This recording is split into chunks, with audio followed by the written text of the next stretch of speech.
Malam di kampung Serikundang bukan seperti malam di kota. Di sini, kegelapan punya beratnya sendiri. Kesunyiannya pula bukan kosong, tetapi berisi dengan bunyi-bunyi yang seringkali tidak dapat dijelaskan oleh logika akal. Hanya bunyi cengkrik yang bersahut-sahutan. Namun malam ini, bunyinya kedengaran lebih tajam. Seolah-olah memberi amaran tentang sesuatu yang sedang mengintai di sebalik rimbunan pohon getah. Di hujung jalan yang paling terpencil, berdiri sebuah banglo lama peninggalan zaman penjajah. Penduduk kampung memanggilnya rumah tinggal, sebuah struktur kayu dan batu yang sudah lebih 40 tahun dimamah usia. Dindingnya retak seribu, ditumbuhi lumut tebal yang berbau hanyir, manakala jendela kacanya kelihatan seperti mata hitam yang sentiasa memerhati sesiapa saja yang lalu di hadapannya. Aki, jomlah balik. Aku rasa tak sedap hatilah, bisik Koki. Suaranya halus, hampir tenggelam dalam desiran angin malam. Tangan kecilnya menggigil hebat sambil mencengkam hujung baju Melayu Aki. Aki, budak berumur 10 tahun yang paling tegar kepala di kampung itu, hanya mencebik. Dia meludah ke tanah, satu gaya yang dipelajari daripada abang-abang motor di kedai kopi. Kau ni penakut lah, Koki. Kita kan dah janji dengan Joe tadi. Siapa yang menyorok paling lama dan tak dijumpai, dia menang. Lagipun, mak aku ingat kita kat masjid sekarang ni. Rugilah kalau balik awal. Bagi budak seusia Aki, resiko adalah sesuatu yang abstrak. Mereka tidak nampak bahaya. Mereka hanya nampak keseronokan. Tanpa memperdulikan amarang emaknya yang sudah berbuih mulut melarang mendekati kawasan itu, Aki melangkah gagah melepasi pagar besi yang sudah tumbang. Nama budak 10 tahun. Mana mereka peduli tentang keras atau penunggu? Jo, aku mau sebulun. Tuh, carilah aku sampai pagi, jerit Aki dengan nada mengejek. Dia terus menyelinap masuk ke dalam kawasan anjung rumah banglo yang gelap gelita. Di bagian anjung yang separuh terbuka, cahaya bulan yang malap hanya mampu menyuluh lantai simen yang dipenuhi tahi kelawar. Di satu sudut yang paling terlindung, Aki ternampak satu sosok gelap.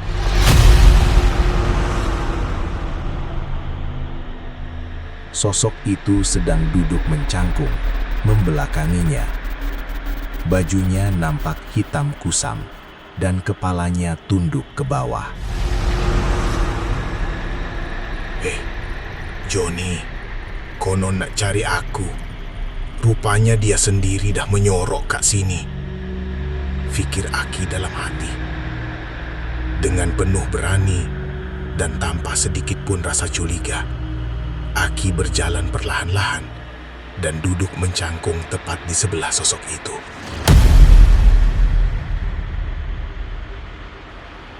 Shh, jangan bising. Nanti Koki nampak kita, bisik Aki sambil tersenyum. Namun, sebaik sahaja dia duduk, satu perasaan aneh mula menjalar. Suhu di sekitar anjung itu tiba-tiba jatuh mendadak.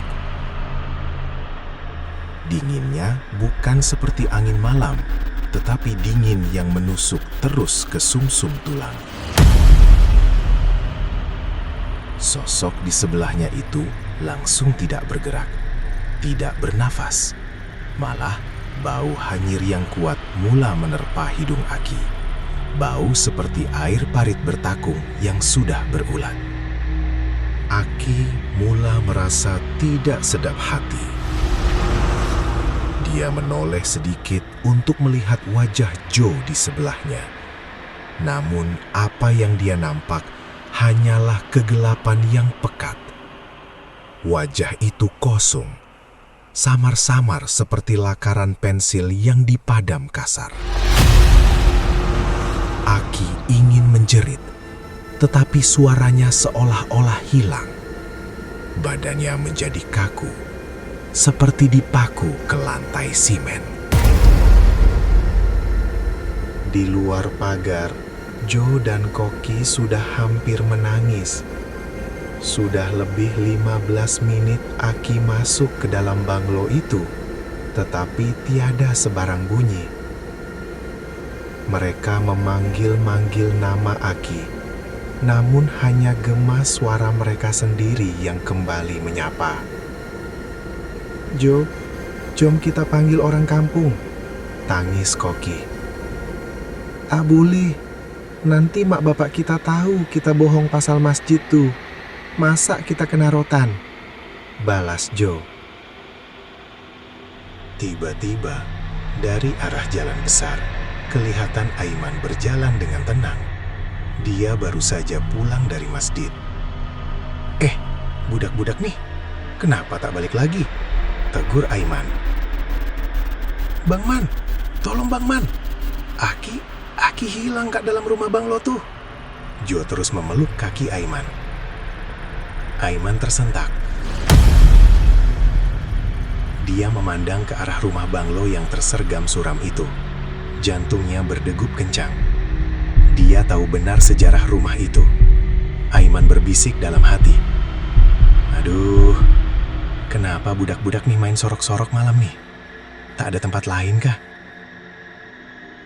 "Tolong Bang Man, jangan bagi tahu orang tua kami," pinta Koki dengan suara tergetar.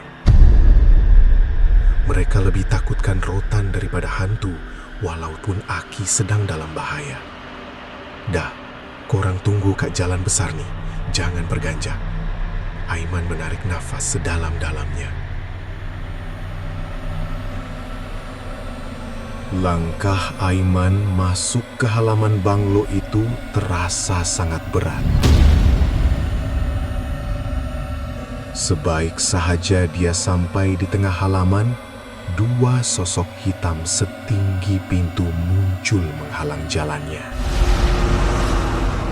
Suara garau yang seakan keluar dari dalam tanah bergema. "Hei Aiman, jangan campur urusan aku. Budak ini dah masuk kawasan aku. Dia milik aku malam ini." Aiman tidak melatah. Dia berdiri tegak, memandang tepat ke arah bayangan pekat itu. "Aku nak budak tu sekarang. Aku cakap cara baik. Budak ni tak tahu apa-apa. Dia cuma main-main. Lembaga itu tetap kaku.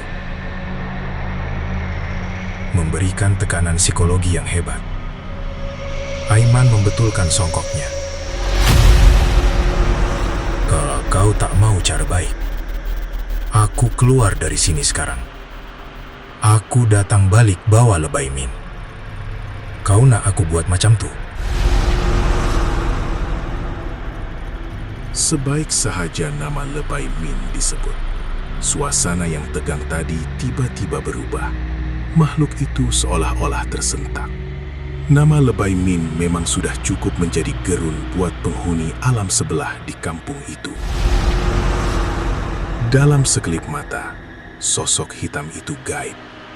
Aki tiba-tiba muncul di tepi pokok depan rumah, terduduk kaku dengan mata terbeliak kosong, seolah-olah dia berada di bawah pengaruh sihir. Aiman segera meluru ke arah Aki. Dia memegang kepala dan menutup mata Aki sambil membaca doa-doa yang diajarkan oleh datuknya. Beberapa saat kemudian, Aki tersedak dan sedar semula. Alhamdulillah, Aki, bangun. Aiman membawa mereka keluar. Dengar sini semua. Pertama, malam-malam duduk rumah. Kedua, jangan main kat tempat macam ini. Bahaya. Budak-budak itu mengangguk laju sebelum mereka semua bersurai pulang. Malam semakin larut. Di ruang dapur rumah Lebaimin, bau aroma kopi kampung menusuk hidung. Lebaimin sedang duduk menghirup kopinya apabila cucunya masuk. "Man, kau kemana tadi?" tanya Lebaimin sambil membetulkan letak rokok daun di bibirnya. Aiman duduk dan menceritakan segala-galanya tentang kedegilan Aki, tentang sosok hitam di banglo, dan bagaimana dia berdepan dengan makhluk itu. Man cakap pada dia, "Kau nak bagi budak tu, atau aku bawa Lebaimin datang sini?" cerita Aiman sambil tersengih. Mendengar itu, Lebaimin terus melepaskan tawa yang kuat. Aiman pun turut ketawa lucu. Terus dia lepaskan budak tutuk. Takut betul dia dengan nama Tok ya. Dua beranak itu ketawa sakan di dapur sambil menikmati kopi panas dan rokok daun. Seolah-olah pertembungan dengan makhluk halus tadi hanyalah satu gurauan harian. Bagi mereka, itulah kehidupan di kampung, di mana keberanian dan iman menjadi benteng daripada gangguan yang tidak terlihat.